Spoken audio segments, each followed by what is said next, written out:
Okay. Good afternoon, everyone. Once again, I posted your midterm score. Please check. There are 2 students who haven't taken the exam. So I gave 2 0. I gave both 0. Anyway,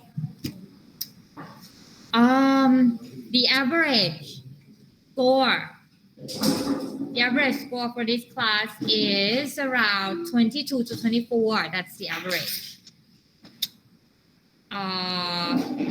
If you receive 26 or above, that's considered high score. That's considered high แล้วสูงมากแล้ว26ถึงเนี่ย26 or above 26 or above consider high. Average 22 24. Very few น้อยมาก receive less than I think 2 or 3 receive less than 10. 2 or 3 receive below 20. ที่เหลือโอเคนะคะon the 15th of July Friday I'm going to have Q&A session or a review session start from 8 until 4 p.m. 8 a.m. until 4 p.m. the whole day like I'm giving you the whole Friday my Friday to you guys. This is actually our makeup class, but like I said, no lecture. It's just gonna be review session. You can attend any session from 8 to 4 p.m. I will be here. I'll stand by here. I'm going to give you the room where I will be in group line and in Google Classroom. I try to schedule this room, but then that it's not available. So it's going to be in building 1, the old building.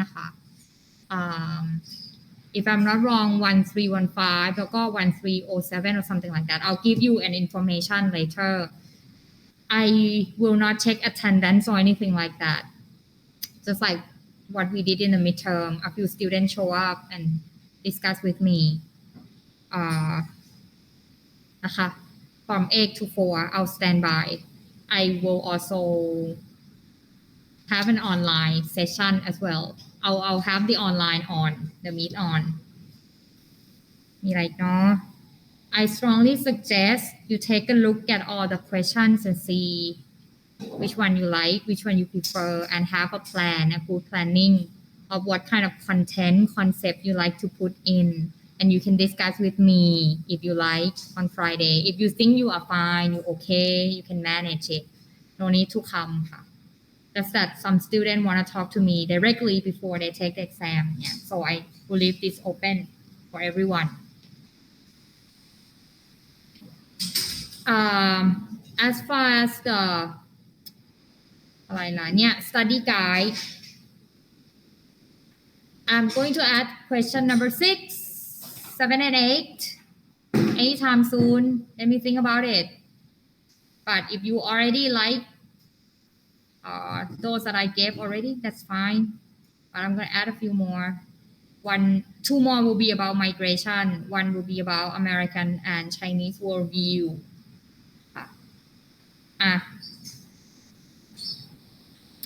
Last part of the culture.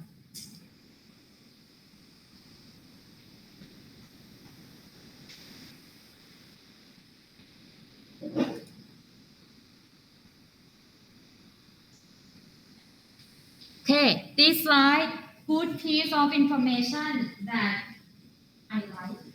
Good piece of information that I like. So if you can apply to any of your essay question, I will be very happy. Highlight it. Good piece of information. Good Tom.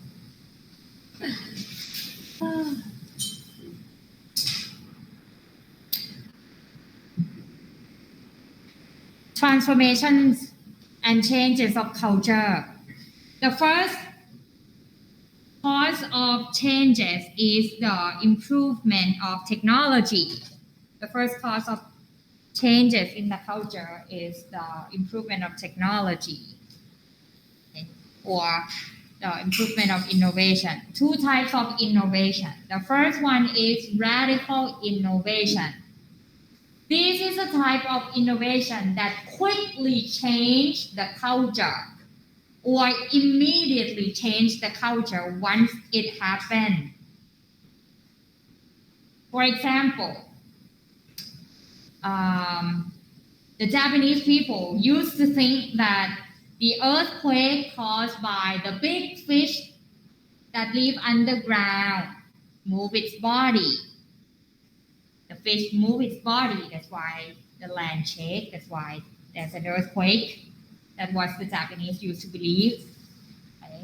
Back then, people did not have access to search for more information. No device, okay, to search for information. They can only read from the textbooks or listen to their ancestors. So their worldview was very narrow. But after the new innovation, such internet, cell phone, smartphone, computer, and things like that, people can easily search for new information and compare all the information that they approach to see what information is more reliable. Now, the Japanese, they went online, they searched of what caused the earthquake. Turns out that it's the plate tectonics or movement of lava that happened. Magma that happened underground caused the earthquake. So now they no longer think that there's a fish that live underground. This new piece of information caused sudden change in worldview. Change people belief, change people perception all of a sudden. Radical innovation, any device, any technologies that change people beliefs in all of a sudden. มีอะไรอีกในประเทศไทย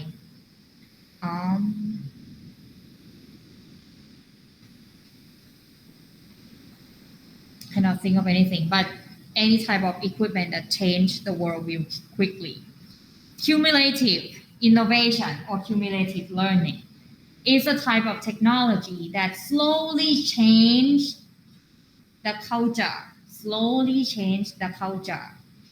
It is quite hard to detect when it changed. We can only know how it changed. Example of cumulative innovations are things like daily equipment that we invented, such vacuum cleaner, washer and dryer, those laundry machine, cooking machine, and things like that. They are part of cumulative innovation.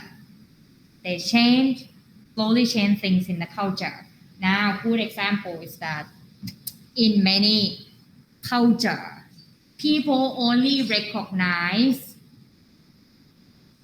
duties from men and duties for women. What I'm saying is that people recognize gender roles. They believe that certain jobs are for women, certain jobs are for men. Men and women have specific jobs that they should be doing. All right. So with this kind of gender norm that we have, it limits both men and women rights. It limits both men and women rights. Men cannot stay home and work. Otherwise, they will be gossip about, they will be condemned that, you are a useless man. You stay home, you cook and clean, you useless. And for women as well, they are prohibited from working outside and earn their own living. Their duty is at home. They gotta cook, they gotta clean and things like that. Okay? They cannot do the things that they wanted to do. But after these kind of innovations happen, the laundry machine, the washing machines and things like that, it changed the way people look at gender roles. Now, men who take care of their own housework by pressing the button from the machine, a washing machine, cooking machine, things like that. It's easy and convenient. Men no longer have to wait for women or need women to perform this kind of task for them anymore. So in a way, it relieves women from the oppression. Women gain more opportunity and more freedom. We did not know when exactly the gender role became less significant in our society. Did not know when. We only know how. These equipment help release women from the oppression. Moving on นะคะ Diffusion refer to the exchange of culture and the spread of culture. Exchange and the spread of culture. Right? Expansion diffusion means the expanding of culture from the core area. Expanding of the culture from the core area. Expansion diffusion caused by trade, migration, and tourism. Trade, migration, and tourism cause expansion diffusion. For example, American culture. The core of this culture is in America. When the Americans travel to different countries, they carry their culture there and they introduce their culture to those tourist destinations. Right?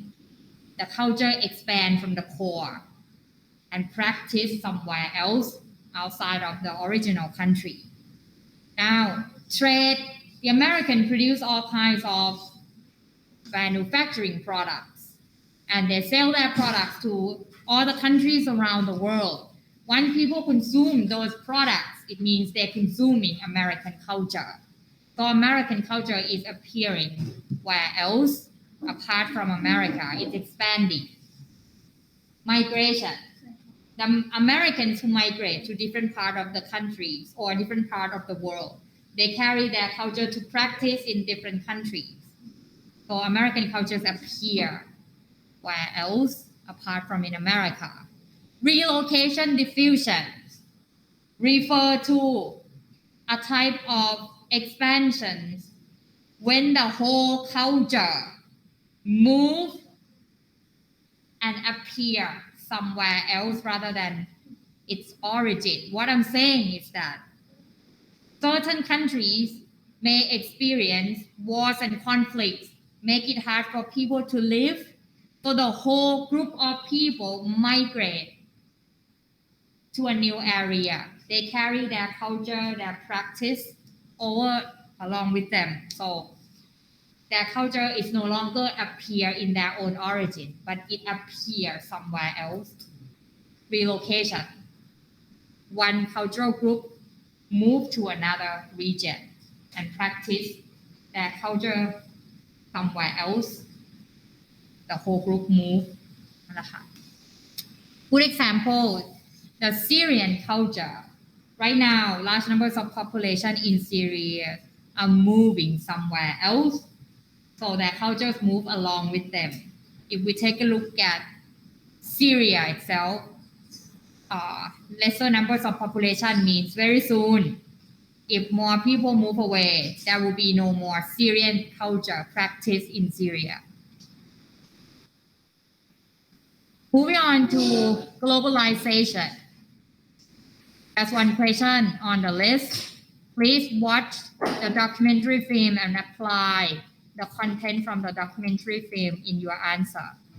Now, guys, globalization affects on a country, culture, physical environment, politics and economics. Culture, physical environment, politics and economics. Okay, these are the four major areas that globalization causes the change or affects within the country. Anyway, from now I'm going to talk about the consequences of the expansion of globalization. The first consequence is that it allows humanity to establish social networks. It allows humanity to establish social networks. Allows humans to help fix problems together. Doesn't matter where the problems occur, but humans come together and fix problems. For example, at the moment, the feminists, they establish women networks. And whenever there's some issues that need to be fixed, group of women can call out for other feminist group from other parts of the world to come and help. Let's say, let's assume that we are now having gender discrimination in Thailand. So the Thai feminists can call out for the feminists in Europe, in America, in Africa, or in Latin America to come and join to fix the problems that happen in Thailand. And whenever American women experience anything bad, any issues, they can call out for other women, the feminists from other countries to go help them in America. That's the kind of social network that we establish. All the problems that exist on the earth no longer considered as domestic issue. It becomes more like an international issue. The second consequence about globalization is that it blurs the borderline between countries. Blur the borderlines between countries. Things that we used to consider domestic no longer exist. Everything's become more international. Everything become more international. All right. The next consequence about globalization is that it caused countries to come closer to one another and imitate one another. Make the country come closer to one another and imitate one another more. So there's a possibility that countries around the world will become more similar to one another. For example, Pattaya, as a tourist destination, it received large numbers of tourists from China, from Russia. The length of time that the tourists stay and the numbers of time that the tourists visit Pattaya is quite a lot. Let's say each tourist would stay in Pattaya for at least 2 or 3 weeks, up to 3 months. That's quite a long period of time that they stay. And they often come and visit Thailand maybe 4 or 5 times a year. The frequency and the length of time that they associate with one another cause them to imitate one another behavior, one another way of life. So if you travel to Pattaya, you will see the Chinese Chinatown, you will see the Russian town that look very similar to what you can see in Russia, what you can see in China. Same thing. In China, you will see Thai town, you will see Russian town. In Russia, you will see Thai town, you will see Chinese town as well. So as time goes by, when we blend, mix and match with one another, There's a possibility that we will become similar to one another.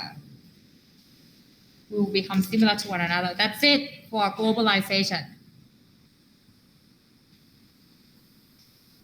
Moving on นะคะ cultural identity. Cultural identity is something that people try to hold on to. They're afraid of losing it. They want it to be identified. Let's say they want it to be different from the others. They think that by having cultural identity, they could be unique, they can be special. Anyway, cultural identity can sometimes be used as a tool against the others. Let's take an example of Thai culture. We define that in order to be considered as Thai and in order to be unique, you have to have certain manners, certain behaviors. Anything else rather than this set of behaviors and manners, you are not a proper Thai. You need to correct it or you will be condemned. You will be sanctioned by your own society. Right? Like I said, cultural identity can be used as a tool to turn against people or to force people to do something. Now, personal marginalization refer to a situation where a person is being attacked by their own appearance, by their own personal status, personal behavior. They've been attacked because they are not fitting into the common traditions that they have in the society. For example, in Thai culture, if you want to be considered as Thai and unique, you have to be very neat.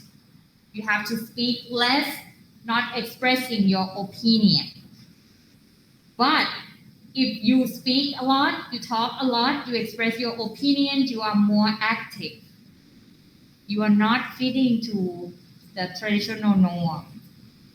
You will be attacked by your own spoken, like by your own behavior. And you talk a lot, that's something very personal. Talk a lot, that's why you're being discriminated against. Because you are not fitting into the social norm that we have or traditional norm that we have in Thai culture. Or in order to be considered as a Thai lady, you have to have pale skin. You have to wear proper clothes that cover from head to toe and something like that. But if you cannot fit into these criteria, you will be attacked, you will be picked on, you will be discriminated against.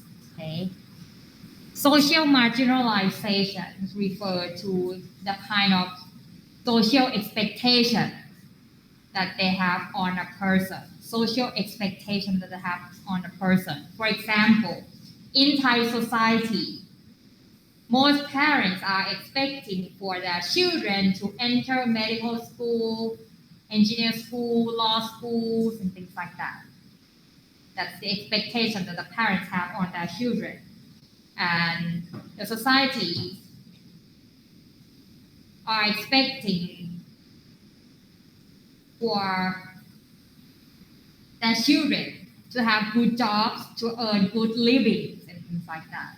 But if you are not fitting into these expectations, you will automatically be picked on, be discriminated against. You're not fitting into their expectation. You cannot reach the expectation. They're gonna think that you are valueless. You have no value. You're useless. All right. Now, my point is, when people are experiencing either personal marginalization or social marginalization, they feel that they are left out. They feel that they have less opportunity to join the whole society, less opportunity to help the country develop. They feel that they have less confidence. We are wasting the human resource when we have this kind of discrimination happen in our country. Imagine if we have no discrimination against these people who are not fitting in. It means that everyone will have the same right, same access to join the country development. Everyone will use their full potential to help the country develop. But whenever we discriminate against one another because we are not fitting into those criteria, those people are being abandoned, being prohibited from joining or using their potential to help the country develop. Now, these people, they have two choices: commit suicide, give up their life, first choice. Second, manage to survive by creating subculture. If you take a look at LGBT people in Thailand, they established pride group. You know it, right? You saw it the other day. Pride group that help protect their rights, calling for equality, calling for the protection, right? And provide activities that the group members could enjoy. Like last month, we have a few concerts, the Pride show, Pride fashions, and things like those are kind of activities that they can enjoy, and those are the kind of campaign that they use to call out for their rights and things like that. The Pride is a good example of subcultural group. In Thai society, we have another subcultural group that you may recognize, the Sagoi subcultural group. The Sagoi and Wan, they are lower class young teenagers who are not fitting into the social expectations, social criteria. They don't have good education, don't have good family backgrounds, less opportunity to get into school, less opportunity to get jobs. So they created their own group, created their own language, Sagoi language, created their own activity, went around the city at night. That's the kind of thing that give them comfort, the kind of thing that keep them entertained so that they can live on with their life. So way out, either you kill yourself or you create a subculture. That's all ค่ะหมดแล้วอันเนี้ย culture หมดแล้วยังไม่ให้ไปฝันไปเถอะ Next slide. Next lecture is going to be about migration ค่ะ two questions based on this slide นะคะ essay question นะ if you don't like this ไม่ต้อง pick no need to pick this one two important words that you must be able to recognize ดูอ่อนกระดาษ transmigration and transnational migration. Two words but different meaning. Transmigration, migrating within the country. Okay. Transnational migration, migrating to different countries within the country and outside of the country. One more time. Transmigration, migrating within the country. Transnational migration, migrating to another country. Now, transnational migration is usually caused by forced migration or labor migration. What I'm saying is that people move to another country because they want to find another job opportunity. They want to sell their labor and earn their living somewhere else. And forced migration, when people experience hardship in their own countries, like political conflicts, economic conflicts, and things like that in their countries, they feel like they could no longer live and survive in their own country, so they moved somewhere else. They moved to another country. We are going to go into detail about all these in the PowerPoint slide. But anyway, transnational migration is one way out to help the country reduce some of the social conflict, some of the social issues. One more time,นะคะ. Transmigration can be used to solve some of the social issues. Okay, for example, it can maybe help raise people's standard of living. It can reduce crime rate. It can reduce food shortage. It can, let's say, reduce the poverty. Okay. It's a solution that can help out some of the social issues that occur. Now, in China, the numbers of population increased dramatically, and it caused standard of living of people to decline. So the government came up with one-child policy to control the birth rate. It worked because the Chinese people are not so highly attached to religious beliefs. The Chinese people, they trust and believe in their own government. So when the government said one child only, most people tend to listen. Right? It works. But if we were to use this one-child policy to control the numbers of population, where else it may not work? For example, if you want to put one-child policy in Indonesia, in Islamic countries, it won't work because people highly attached to their religious belief. As mentioned, that the Muslim people, they prefer not to use birth control or any contraception. So asking them to have only one child, it means they have to use those things, and they're not going to go for it. Indonesia is a case study right here that, let's say a country itself is considered as an Islamic country. The government cannot use one-child policy to reduce the numbers of population in order to raise people's standard of living. So the government said, since major cities in our countries have very high density of population, people do not have enough access to job opportunity. A lot of people are poor. They live on the street. A lot of homeless are out there. Productivity in the country is low. Food shortage is low. In order to reduce the hardship for people in the city, the government encouraged them to migrate out to those empty islands that belong to the country. What happened was that in major cities, okay, the capital cities and all, the major cities in Indonesia, the numbers of population is quite high. Infrastructure was not enough for everyone. Not enough land for people, not enough resources, not enough jobs and things like that. So standard of living for people was very low.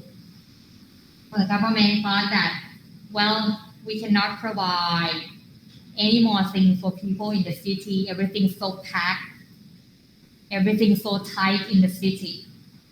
Why don't these people migrate where else that are more empty, more resources and things like that? So first attempt, the government came up with a campaign and introduced people, encouraging people to move out. The government announced to people that, you know what, there's an empty land out there. If you move, I'll give you the title to the land. You can own your own land. If you continue living in the city, you will continue to have hard life, be poor. You will never gonna get a job and have better living. Please move to the empty land. We have a lot of islands out there that you can move to. That was the government told to the people. When they first announced this to the people, they did not get a lot of attention, did not get a lot of interest from people because people thought to themselves that, well, we may have the land to ourselves, but how are we going to get to those islands? No money for the transportation, no money to build home or have a new life over there. So the first encouragement that the government made failed because people didn't have enough money to start a new life and no money for transportation. So the government went to World Bank and IMF. They made a big loan. The second campaign here, the government said, you know what, if you move, you will have the land and you will get financial support from the government because we just made a loan from the World Bank and from the IMF. This time, a lot of families and a lot of people got so interested in the campaign. They applied for the campaign to get quick money and to move to a new land. Got so popular. Now they took the chance. They moved to those islands. But life was tough, worse than living in the city. Because once they got there, they had to build everything from the ground. There was no infrastructure available for them at all. The money that the government gave them, they're going to have to sacrifice some to build the road, to find a way to get the water supply, electricity supplies, and things like that. The government failed to provide basic needs for people before they moved to. People have to provide everything on their own. They did not have enough money to concentrate on agriculture. They wasted their money on the roads, the house, the water, electricity. Did not have much money to purchase equipment for agriculture or seeds, fertilizers, and things like that for agriculture. So the productivity that they produce remained very low. Now, guys, at the beginning, the government was expecting that if the people move, the social problems will reduce. At the same time, if people own their own land, productivity may increase, and this may help out the economic growth in the country. But turns out that when people got there, like I said, they wasted their money on the infrastructure, did not have enough money to invest in agriculture. So productivity still remained low. Some people did not produce enough to consume. They still have to find the money to purchase the food at expensive price. So worse life than being in the city. Not only that, they have to deal with poor infrastructures and then, poor productivity. Those islands were not empty like what the government claimed. There were numbers of tribes, there were numbers of native people that already lived on the island, just that they were not considered as the citizen of the country. They were left out. The government did not know how many of them that exist, how many tribes, how many people there. These people are invisible in the government record.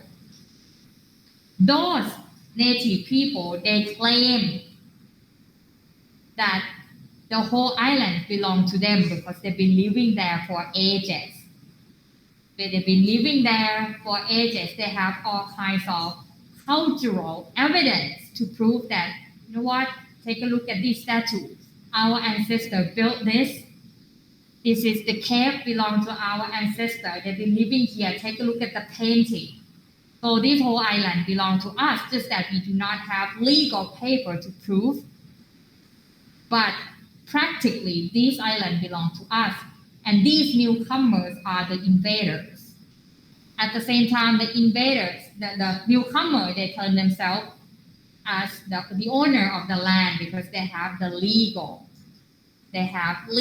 land deed, legal document from the government that they have the ownership over the land.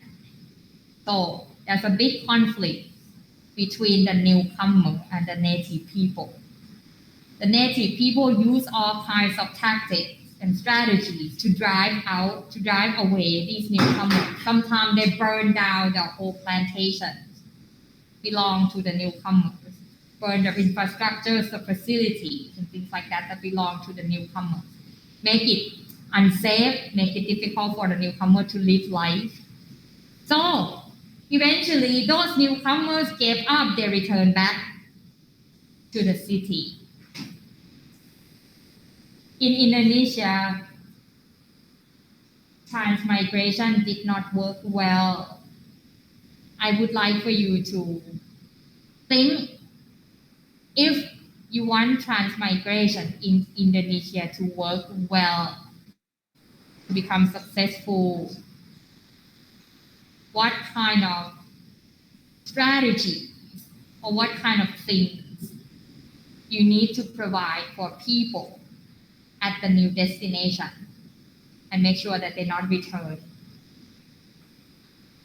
As I said, for in Indonesia, the people over there, they have conflict with the native people over the land rights. They did not have decent infrastructure to live on. Not enough money to provide for agriculture and things like that. So pretend that you are a smarter government. What kind of thing would you provide for people to make sure that they remain at the new destination and not returning back? But in the case of Indonesia now, when people return back, it proved that this project is a failure and the government wasted a lot of money. They borrowed the money from World Bank and IMF to give to people. But the project didn't work. People wasted money, people used all the money, nothing happened, so the government is in debt for nothing.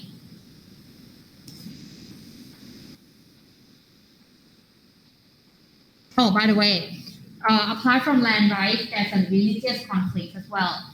The native people in 16th century, they were in contact with the Christians from Europe. A lot of them converted to Christianity. But the newcomers, they were Muslim. Right? So not only the land conflicts, they also have the religious conflicts as well. Next one, optimum population, concept of optimum population highlighted. Important here. Concept of optimum population is more like a calculation. We calculate the amount of resources, if it fits with the numbers of population that we have in the area or not. If the number of population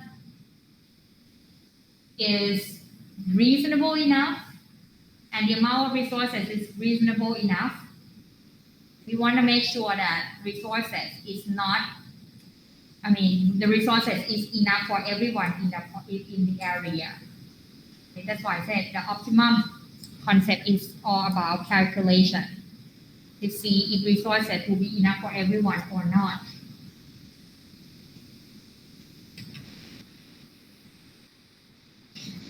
Two case studies under the concept of optimum population. Two case study only that you need to concentrate on for this question. The first situation is when we have more people than the resources. And the second second situation is when we have more resources than the people.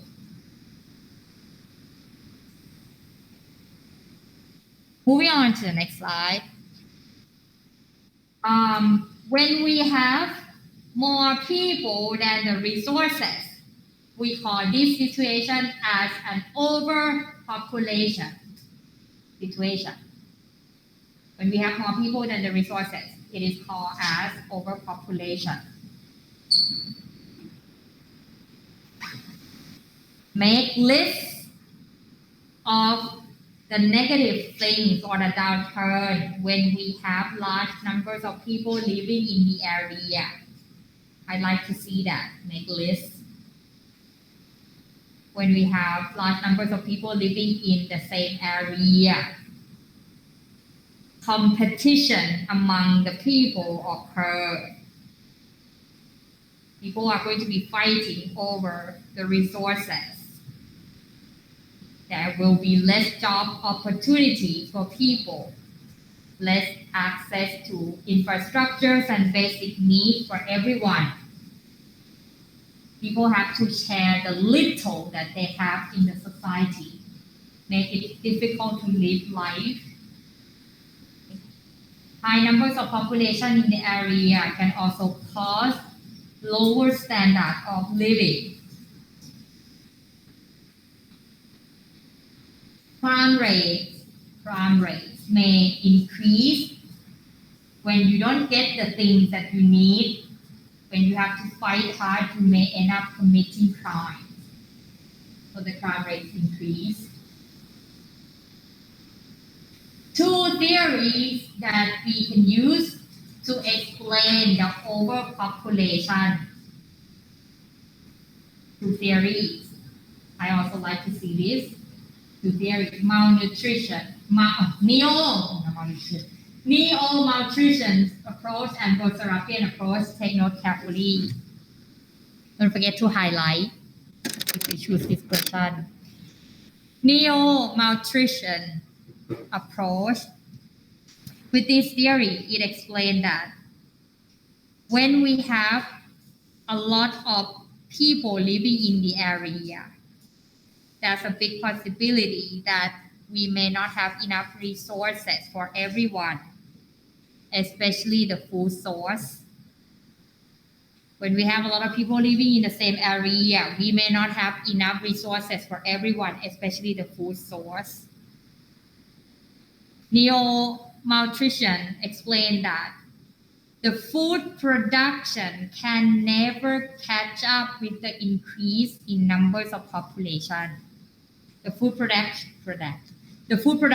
can never catch up with the increase in numbers of population. It means that we produce food slower than producing the population. So food shortage will occur. People's standard of living will decline. Crime rate will increase. It's going to be very tough for people to live life. So eventually, the numbers of population will decrease in this area. Eventually, the numbers of population will decrease in this area because of food shortage, high crime rates, lower standard of living. To summarize for neo-malnutrition, the overpopulation itself will push for the population to decrease. The numbers of population will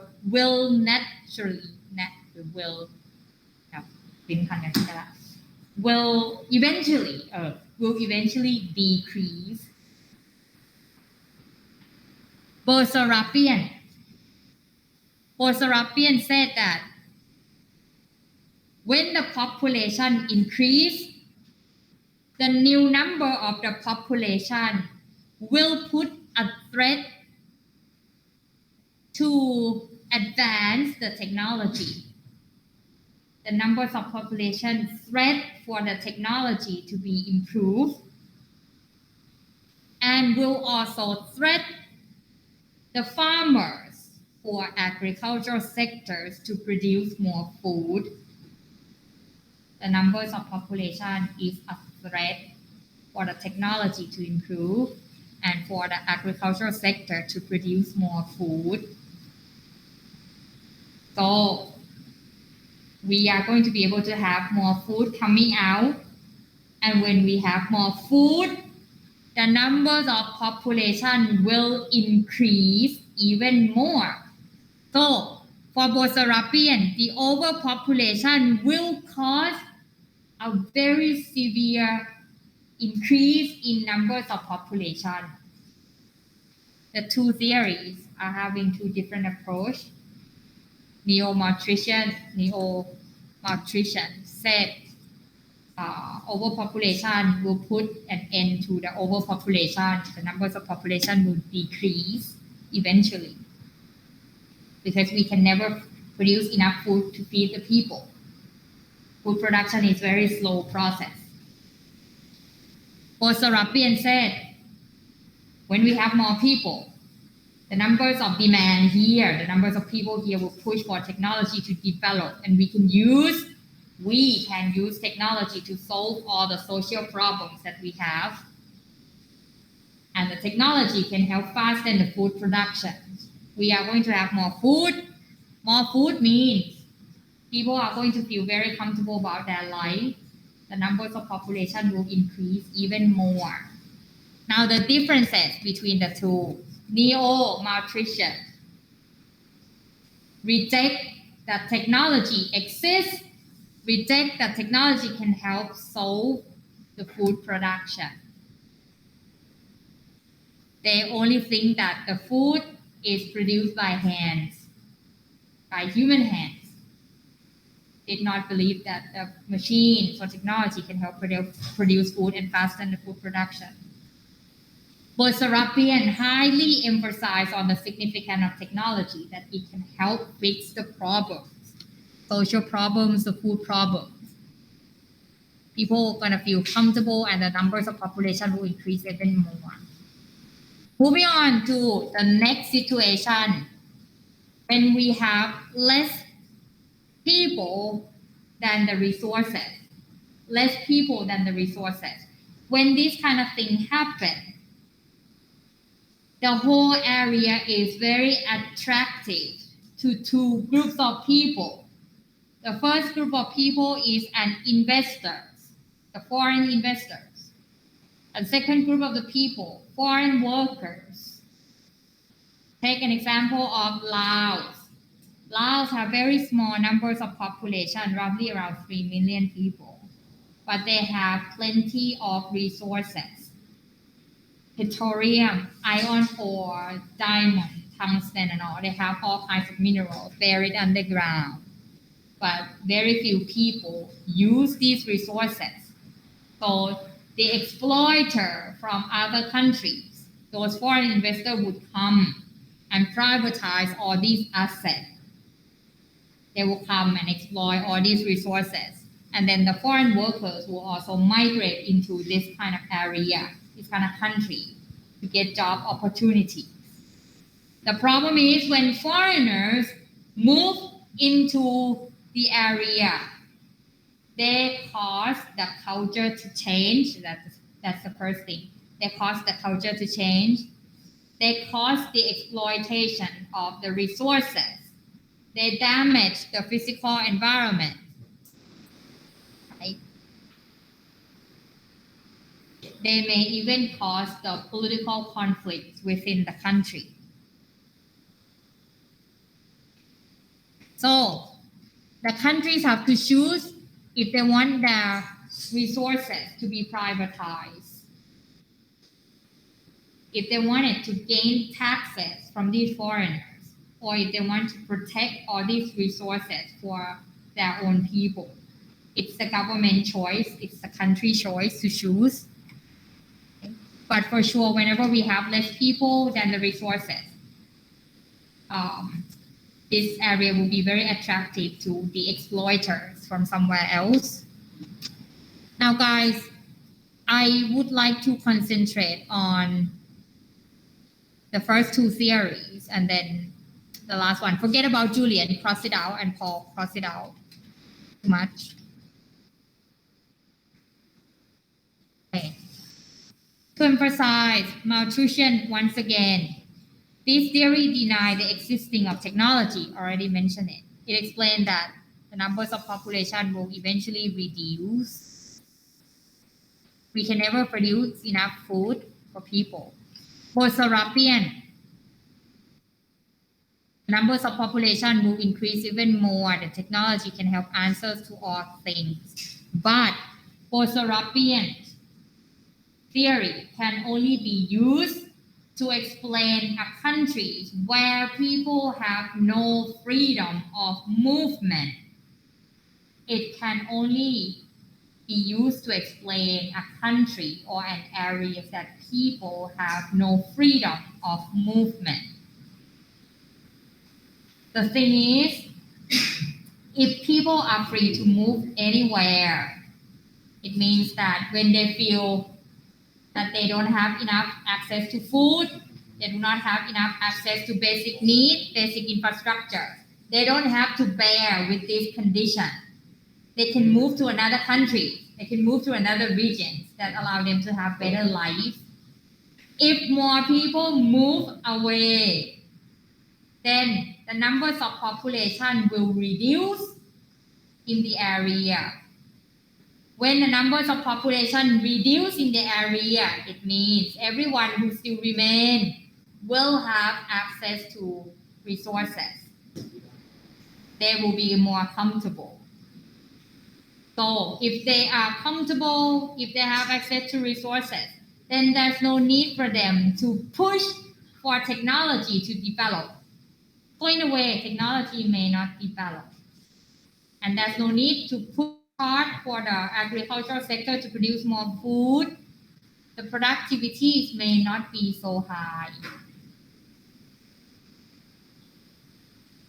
Like I said, this theory can only be explained a country or areas that people have no rights of movement.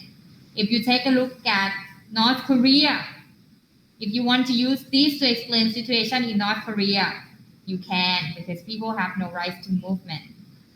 They're going to have to bear with all the conditions and all the situations that happen. Nowhere else that they can go to. So if the numbers of population increase, that's a threat for them to improve technology, to fasten the food production. But in the case of Thailand, where people can move freely, if we do not like Bangkok, then we can move to Khon Kaen, Phuket. If we do not like our country in general, we can move to another country. So the numbers of population in Thailand will reduce. Those that still remain in Thailand will have more comfortable life. So no need for them to advance technology, no need for them to produce more food. That's the weakness of post-European. Rich, don't worry about it much. I'm moving on to this one, Club of Rome. This is quite important for Club of Rome. This is not a theory. It's a conference. It's a conference. Happened in 1972. Groups of experts, the industrialists, the scientists, the economists, political scientists from 10 countries came together, discussed about the increase in world population and what will happen to the world. They came up with a summary. I think it's interesting summary. They agree and they believe that very soon more countries around the world will control the numbers of their population, because all countries are running out of resources. When more countries control the numbers of population, it means that the world will have fewer numbers of consumers, because the people are the consumers, right? When we have lesser people, means lesser consumers. When the world have lesser consumers, the first sectors that will receive the impact from is the industrial sector. Industrial sectors will no longer be profitable. It's going to be no longer profitable. A lot of factories and producers will run out from their businesses. They no longer make big profits. They may run out of their businesses.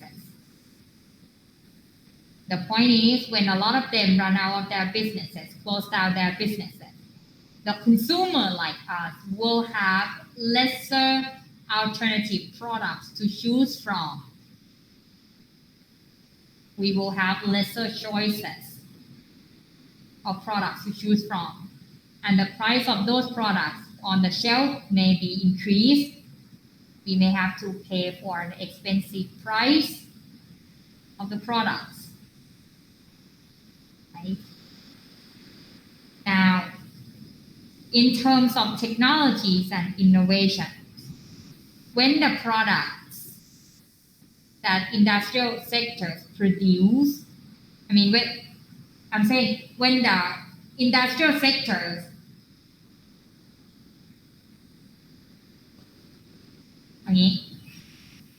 when the consumer reduce, the amount of productivity in industrial sectors also reduce. The products that industrial sector produce will be enough for everyone. It will be enough for everyone. So there's no need for industrial sector to come up with new technology, new innovation to fasten their production or to upgrade their products. No need for them to produce faster. No need for them to upgrade their products because the products that they produce will be sold. There are not a lot of alternatives in the market. Not a lot of brands available in the market. So whatever you produce, more likely you will be able to sell it. More likely you'll be able to sell it. So there's no need for you to come up with something fancy to attract the customer. Customer don't have a choice. They're going to have to buy your products anyway. And plus, you don't need to come up with big amount of products because you're not going to have enough consumers or buyers. You can use the same technology to produce your products. So the technology and innovation will slow down when the world population reduces. That's the summary based on Club of Rome. I myself disagree with the whole thing here, with the whole thing they're saying. I do not believe that the technology will slow down. I only see that it's improving and becoming more significant. So what the Club of Rome said are just conservative ideas. They're very conservative. They didn't think that the technology can really create a lot of impact on human life. They didn't trust the technology. That's why they said when the world population reduces, technology will also decline. But to me, I don't think that technology will ever decline. That's all. Moving on to terms that you must recognize and use correctly. Immigration refers to a person who migrates into a destination country. A person that migrates into a destination country. If Thailand is considered as a destination country, then those Laos, Cambodian, Burmese that migrate to our country, they would be called as immigrant. They would be called as immigrant. They're moving into the destination country. Emigrant, emigrant is a person who migrates out of their own origin country. Migrate out from their own origin country. If Thailand is an origin country, and those Thai that migrate to America, migrate to Europe, Thai people will call them as immigrant. Immigrant. The migrants and immigrants, the migrants and immigrants both have an intention to settle down at the new destination. They have an intention to earn their livings at the destination and live their life at the destination. Settlers and colonists, they are the exploiter. They have an intention to exploit and take benefits from the destination country. Okay? They move to their colony or the new destination to exploit something, to gain benefit from the destination country. But the first two, the people move just to live life, just to have some living. No intention to exploit, no intention to gain that kind of benefits from the destination. They just want to survive and live good life. But settler and colonists, they want to have good life, they want to exploit, they want to gain big benefits from the destination. A few more words. Refugees, asylum seekers. I did not put it there, but you need to put it there. Refugees, asylum seekers, victims, asylum seekers, refugees. They are people who forced to leave their own origin. The factor that caused them to leave their own origins are life-threatening, something threatening to their security, something threatening to their life. They could no longer live in their own origin anymore. They gotta move, otherwise they'll die. Right? So refugees, asylum seekers, and victims are under forced migration. They are under forced migration. Now guys, characteristic of refugees. They are the people who are forced to leave their country.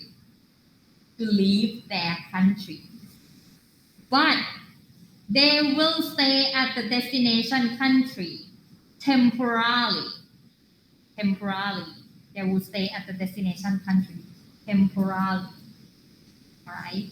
Once the situation in their own origin country is settled, they will be forced to return to their own origin country. Okay. They have limited rights, limited freedoms. Okay. If they have a refugee status, they can only stay within the refugee camp. They're not allowed to travel outside of the camp. They're not allowed to work. They can only take donation from the destination government, donation from the international non-profit organizations. Cannot work. They can only do minor things within the camp, grow vegetation and things like that. They cannot work to earn living like that. They only have to receive help. They have limited freedoms, limited rights. However, refugees are protected by humanitarian laws and human rights laws. They are being protected. They are being recognized by governments around the world. They are not invisible. They are visible. The government around the world recognize them. Right?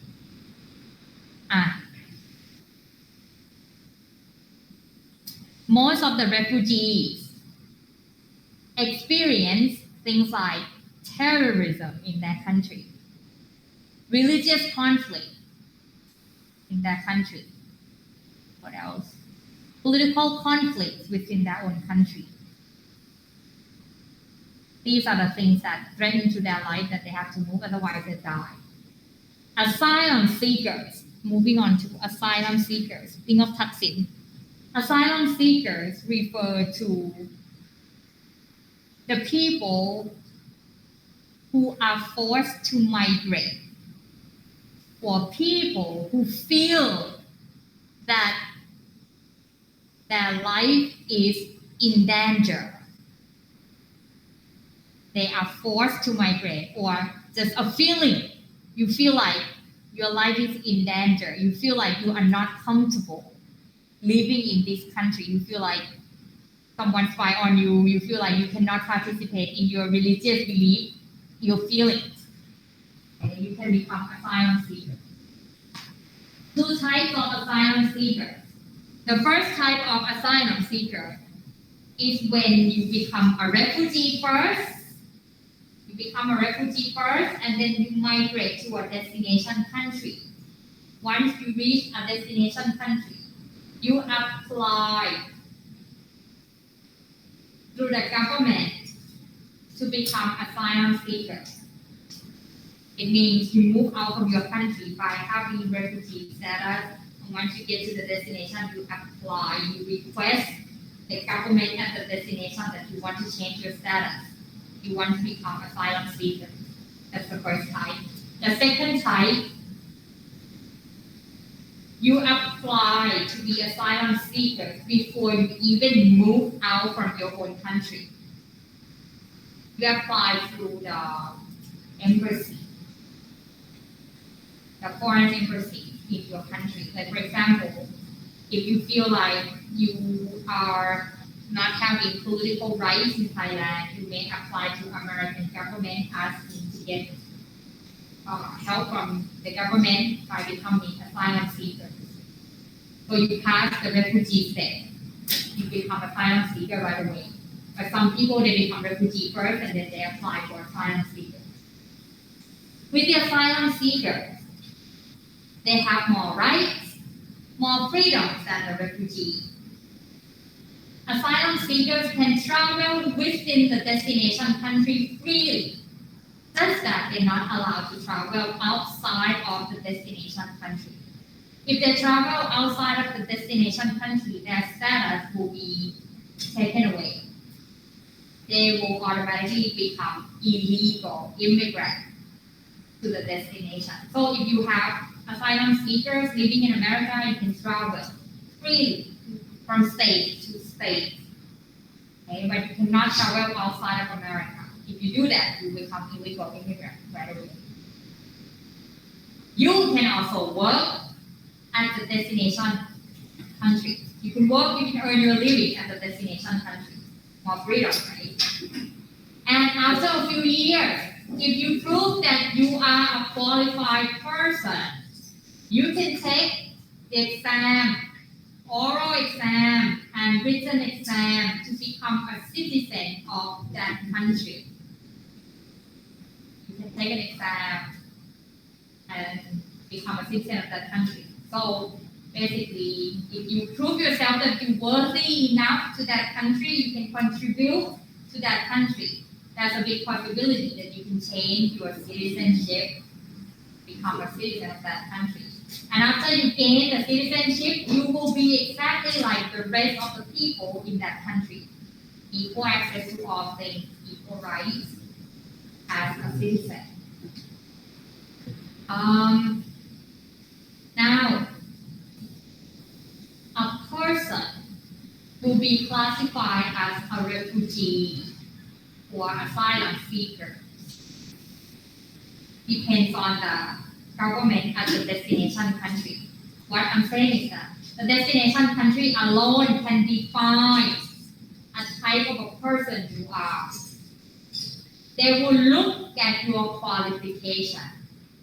If they see that you are from a poor family, low education, you can't even read and write, you don't have any skill, they will categorize you as refugee. They will give help while you are living with them in the camp. They'll give you some assistance to make sure that you survive. They're helping you based on humanitarian law. That's all.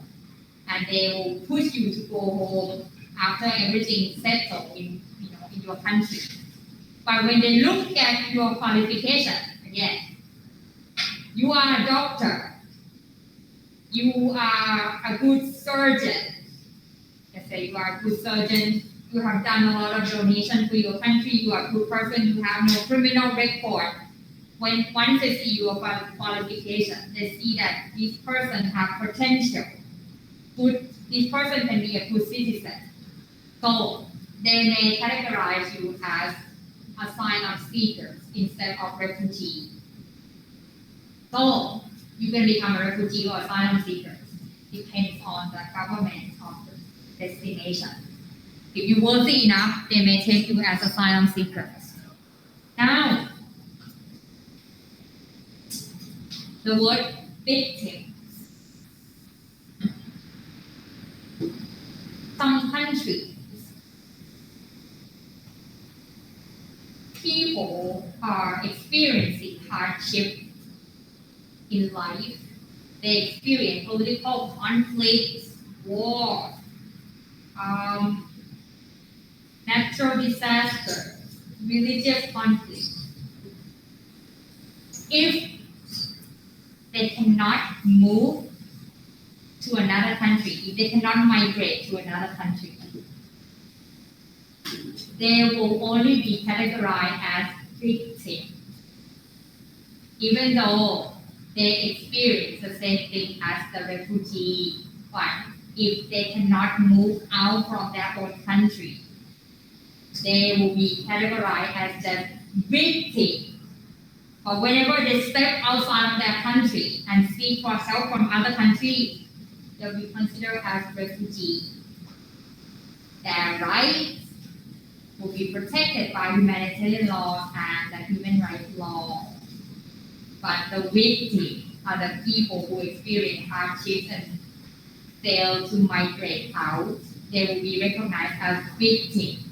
When you are a victim, you are overlooked by human rights or by humanitarian laws. You are invisible.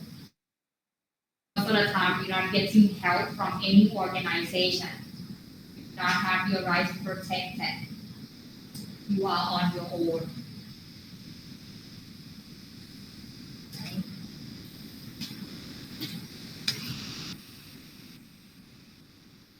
Almost doneละ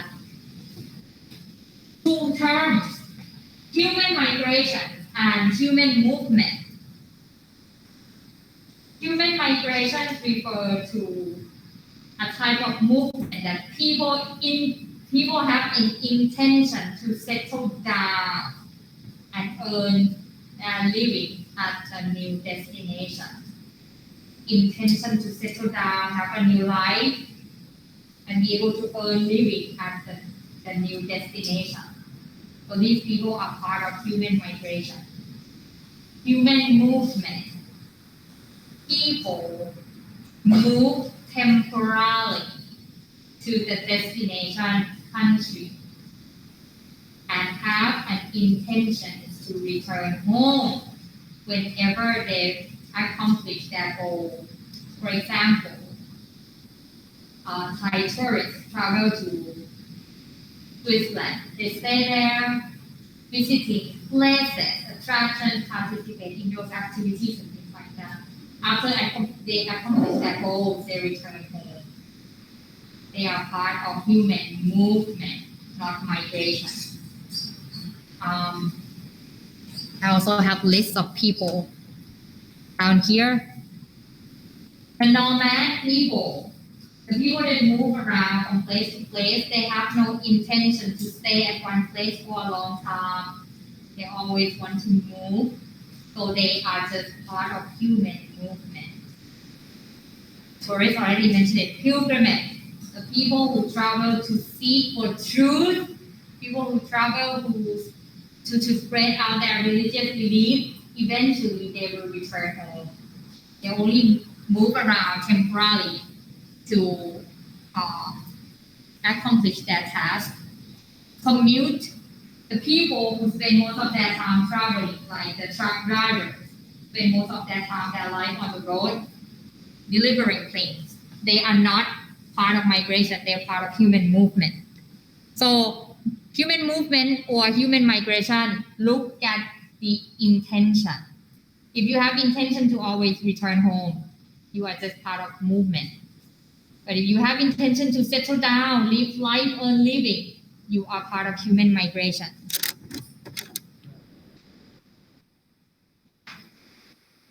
พอก่อนแล้วค่อยต่อเตือนด้วยนะ อันนี้นะ ถึงหน้านี้นะ เตือนนะได้โปรดแต่จำไม่ได้